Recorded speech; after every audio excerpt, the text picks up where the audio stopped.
All right, good day. I'm Executive Assistant Chief Larry Satterwhite. With me is Executive Assistant Chief Jim Jones and Commander Hassick over our Southwest Division. We're on the scene here at 2401 West Belfort at the Scottish Rite Center where we received a call of a disturbance. Still gathering information, but I'll tell you what we know so far. At 10:06, we received a call to this location of a disturbance with a weapon at this location. Our officers arrived at 10:10, within 4 minutes. While our officers were arriving on the location, we had updated information that there were shots fired inside the building.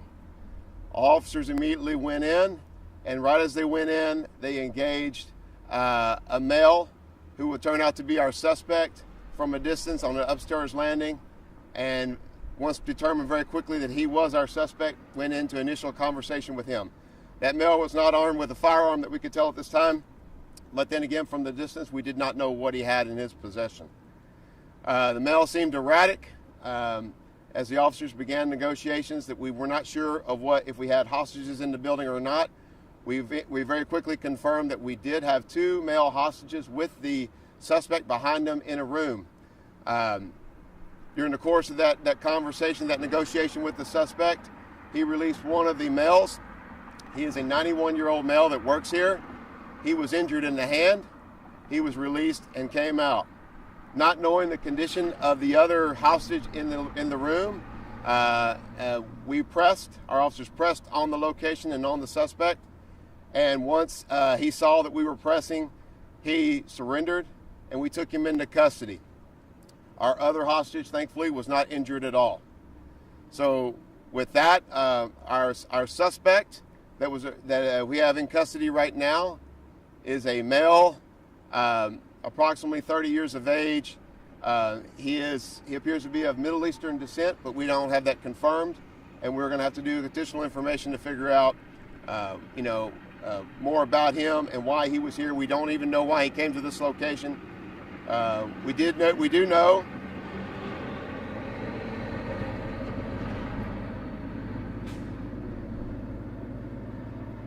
what we do know from speaking to our witnesses and hostages on the scene is that he arrived here several minutes before the call went out, and he was trying to get in to talk to them about their belief systems.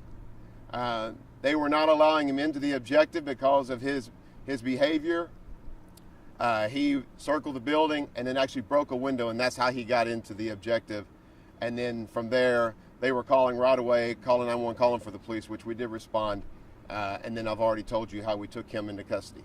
So with that, I do not know what charge we will have on him at this time. That is to be determined with the District Attorney's Office. And we'll fill you in on that information, update that later with whatever we determine. So with that, I will go to questions. So what was he armed with?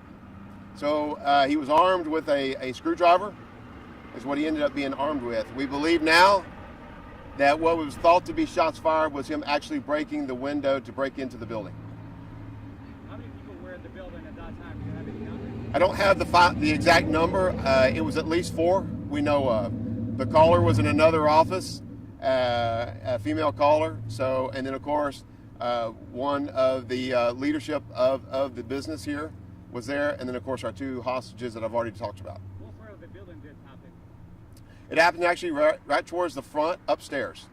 So that's once they went in to resolve whatever was going on, they immediately engaged our suspect there. You said the 90-year-old? 91 years old, 91-year-old male, injured in the hand. And was that with the screwdriver? We don't know that yet. And the other hostage? Not injured. And the age? About 65. And were they both working inside or? Yes, they were both working inside. And where's the broken window? What part? It's on the other side of the building, not visible from the street here, but he went around back and broke through a window to come in. And is that silver car that the dogs were looking at have anything to do with it? Did he get I don't know. a I don't know that.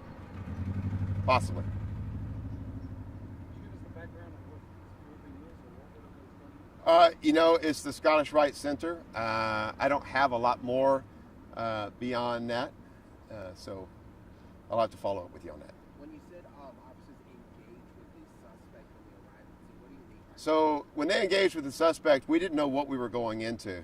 And we honestly didn't know that we had a hostage situation, an active shooter, or what we went in. But so when they went in, when they first saw him, they immediately started with voice commands, and he responded. So there was, at that point, we're still trying to find out what exactly is going on and what we have. So that's the first engagement. Obviously, our officers went in, not knowing what we had, their weapons drawn, giving out voice commands, trying to determine what we have.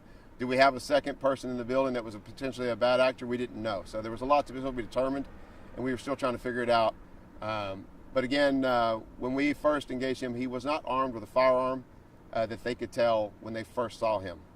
Did the 91-year-old injured in the hand, was he injured by the suspect? We believe so, but we're still trying to determine that.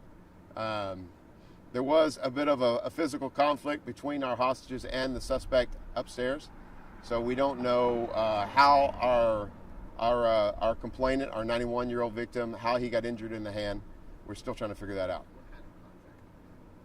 Pardon? What kind of physical contact do you think? I think our second hostage picked up a chair against him, but that'll be in the report. And how many people were upstairs on the day? Again, all that I know of are 2 upstairs in that specific area. I do know that one of the executors of the facility was here, not in that location, and I do know that we have a caller, a female, that was not in that specific area. And could you just say again how the suspect was taken into custody? He surrendered as we pressed upon him. Any weapons aside from screwdrivers? No, nothing yet. But the investigation is still early. We're doing a full search of the building, so that may change, but for now we have nothing other than the screwdriver that was in his hand and the tool, which was a tire tool that he used to break the window in the first place to get into the building. Is the suspect still here on scene? I don't know. Probably so, yes. Any other questions? Okay, thank you. We